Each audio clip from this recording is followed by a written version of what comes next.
Hi எல்லோருக்கும் வணக்கம். இன்றைக்கி பார்த்தீங்கன்னா உங்கள் கூட சூப்பராக ஒரு கோவக்காய் வச்சு தான் ஒரு ரெசிபி ஷேர் பண்ணிக்க போகிறேன். நம்ம யூஸ்வலாக செய்கிற கோவக்காய் ஃப்ரை இல்லை கோவக்காய் பொரியல் மாதிரி இல்லாமல் கொஞ்சம் டிஃப்ரெண்ட்டாக இருக்கும். அதே சமயத்தில் ரொம்பவே டேஸ்டியாக இருக்கும்.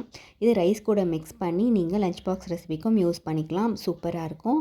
இதை ஒரு வாட்டி நீங்கள் வீட்டில் ட்ரை பண்ணி பாருங்கள். இதுக்கு பார்த்திங்கன்னா ஃபஸ்ட்டு நான் கோவக்காய் எடுத்திருக்கேன். அதை நல்லா வாஷ் பண்ணிவிட்டு இந்த மாதிரி நீளமாக கொஞ்சம் மெல்லிஸாக கட் பண்ணிக்கோங்க. இந்த மாதிரி கட் பண்ணி செய்யும் போது நல்லாயிருக்கும் பார்க்குறதுக்கு. உங்களுக்கு எப்போவுமே குழந்தைங்களுக்கு கொஞ்சம் டிஃப்ரெண்ட்டாக செஞ்சு கொடுத்தா தான் விரும்பி சாப்பிடுவாங்க. ஸோ அதனால் ரெகுலராக லெமன் சாதம், புளி சாதம், தயிர் சாதம் மாதிரி இல்லாமல் இந்த காயை வச்சு ஒரு பொரியல் பண்ணி அதில் ரைஸ் மிக்ஸ் பண்ணி நம்ம கொடுக்கும்போது விரும்பி கண்டிப்பாக சாப்பிடுவாங்க. அவங்களுக்கும் நிறைய சத்து சேரும். முக்கியமாக கோவக்காயில் பார்த்திங்கன்னா கிட்னி ஸ்டோனை கரைக்கக்கூடிய தன்மை நிறைய இருக்குது. ஸோ அதனால் கிட்னி ஸ்டோன் ப்ராப்ளம் இருக்கவங்க இந்த கோவக்காய் ரெசிப்பியை கண்டிப்பாக ட்ரை பண்ணி பார்த்துட்டு சாப்பிடுங்க. இதுக்கு பார்த்திங்கன்னா ஒரு 2 தக்காளி, 2 வெங்காயம், ஒரு முழு பூண்டை இந்த மாதிரி குட்டி குட்டியாக நறுக்கி வச்சுருக்கேன். கூடவே ஒரு 2-3 பச்சை மிளகாவும் நறுக்கி வச்சுருக்கேன். இதுக்கு தேவையான பொருட்கள் பார்த்திங்கன்னா இது மட்டும்தான். காய்கறி சாப்பிடாதவங்க கூட இந்த மாதிரி செஞ்சு கொடுத்தா கண்டிப்பாக சாப்பிடுவாங்க. இது கோவக்காய் மட்டும் இல்லை, நீங்கள் எந்த காயில் வேணாலும் பண்ணலாம். பீன்ஸில் பண்ணலாம், அதுக்கப்புறம் வெண்டைக்காயில் பண்ணலாம், எதில் வேணாலும் பண்ணலாம் இதே மெத்தடில். இப்போ பார்த்திங்கன்னா எல்லாமே நம்ம ரெடி பண்ணி வச்சாச்சு. இப்போ ஸ்டவ் ஆன் பண்ணி ஒரு கடாய் வச்சுக்கோங்க. அதில் தேவையான அளவுக்கு எண்ணெய் ஊற்றிக்கலாம். எண்ணெய் நல்லா காஞ்சதும் ஒரு டேபிள் ஸ்பூன் அளவுக்கு கடுகு சேர்த்து நல்லா பொரிய விட்டுடுங்க. இந்த பொரியல் பார்த்திங்கன்னா நம்ம நார்மலாக செய்கிறது மாதிரி இல்லாமல் கொஞ்சம் டிஃப்ரெண்ட்டாக இருக்கும். டேஸ்ட்டும் பார்த்திங்கன்னா சூப்பராக இருக்கும். இது கூடவே ஒரு 1/2 டேபிள் ஸ்பூன் அளவுக்கு சீரகம் சேர்த்துட்டு கூடவே ஒரு 2 டேபிள் ஸ்பூன் அளவுக்கு உளுத்தம் பருப்பு சேர்த்துக்கோங்க.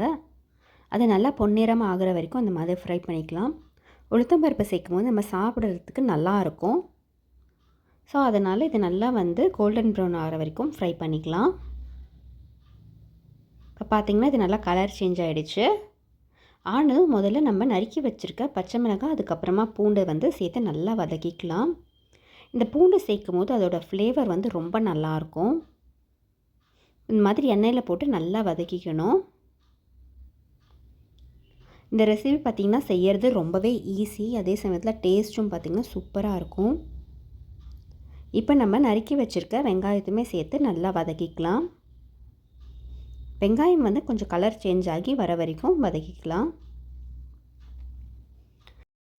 நல்லா ஒரு 2-3 நிமிஷத்துக்கு வெங்காயத்தை வதக்கிக்கலாம். இந்த பொரியல் பார்த்திங்கன்னா சூப்பராக இருக்கும் டேஸ்ட்டு. இது சாம்பார் சாதம், ரசம் சாதம், தயிர் சாதத்து கூட வச்சு சாப்பிட்லாம். சைடிஷ்ஷாக நல்லாயிருக்கும். இப்போ வெங்காயம் நல்லா வதங்கிடுச்சு. இந்த ஸ்டேஜில் நம்ம தக்காளி, காய் எல்லாமே ஒன்றாவே போட்டு வதக்கிக்கலாம். கோவக்காய் பார்த்திங்கன்னா உடம்புக்கு ரொம்பவே நல்லது. நிறைய பேருக்கு பிடிக்காதவங்க இருப்பாங்க. ஆனால் இந்த மெத்தடில் செய்யும் போது இந்த காய் பிடிக்காதவங்க கூட கண்டிப்பாக விரும்பி சாப்பிடுவாங்க. கொஞ்சம் கூட மிச்சம் வைக்க மாட்டாங்க.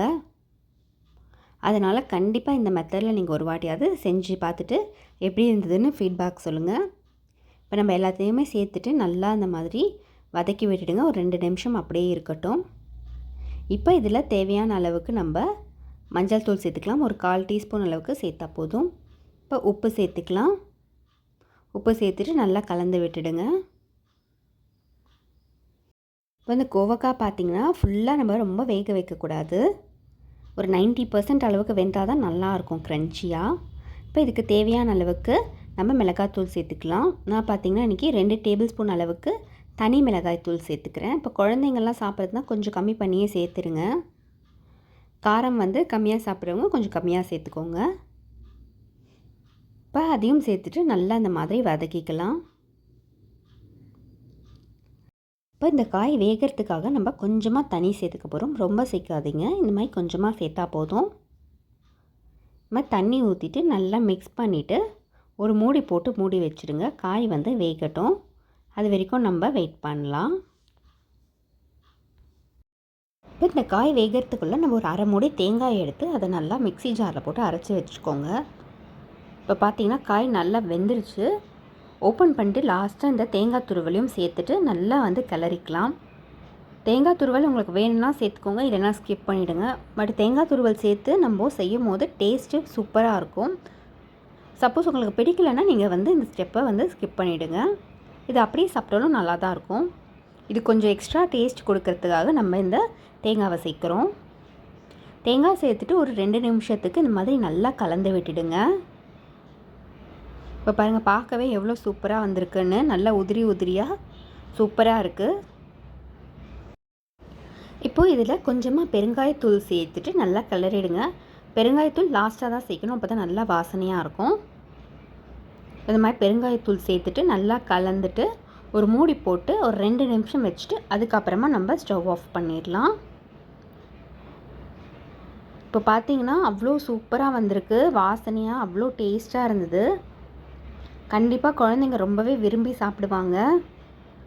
வாரத்தில் ஒரு நாளாவது கோவக்காய் கண்டிப்பாக செஞ்சு கொடுத்துருங்க உங்கள் வீட்டில். ஏன்னா இந்த கோவக்காய் வந்து உடம்புக்கு அவ்வளோ நல்லது. இப்போ பாருங்கள், சூப்பராக ரெடி ஆகிடுச்சு கோவக்காய் பொரியல் நமக்கு. அவ்வளோதான், இந்த மாதிரி நல்லா உதிரி உதிரியாக பார்க்கவே வந்து சூப்பராக இருக்கும். இதை நீங்கள் எந்த சாதத்து கூடயும் வச்சு சாப்பிட்லாம். அவ்வளோதான், ரெடி ஆகிடுச்சு. இப்போ நம்ம ஸ்டவ் ஆஃப் பண்ணிவிட்டு இதை நம்ம சர்வ் பண்ண வேண்டியது தான். பார்த்திங்கன்னா உங்களுக்கே தெரியும், சூப்பராக அதோட டெக்ஸ்சர் வந்து நல்லா ரெடி ஆகிடுச்சு. நல்ல காரசாரமாக சாப்பிட்றதுக்கு ரொம்ப டேஸ்ட்டாக இருக்கும். கண்டிப்பாக அதை வீட்டில் ட்ரை பண்ணி பார்த்துட்டு எப்படி இருந்ததுன்ட்டு உங்கள் ஃபீட்பேக்கை சொல்லுங்கள். குழந்தைங்கள்லேருந்து பெரியவங்க வரைக்கும் எல்லாருக்குமே ரொம்பவே பிடிக்கும். இது மாதிரி சூடான சாதத்தில் போட்டு இதை கொஞ்சமாக நெய் போட்டு சாப்பிடுங்க, அவ்வளோ டேஸ்ட்டாக இருக்கும். இந்த வீடியோ எல்லாருக்கும் பிடிச்சிருக்கோன்னு நினைக்கிறேன். இந்த ரெசிபியை கண்டிப்பாக உங்கள் வீட்டில் ட்ரை பண்ணி பார்த்துட்டு எப்படி இருந்ததுன்ட்டு ஃபீட்பேக் சொல்லுங்கள். உங்களுக்கு இந்த வீடியோ பிடிச்சிருந்ததுன்னா ப்ளீஸ் லைக் பண்ணுங்கள், ஷேர் பண்ணுங்கள், கமெண்ட் பண்ணுங்கள். மறக்காமல் சப்ஸ்கிரைப் பண்ணிவிடுங்க. தேங்க்யூ.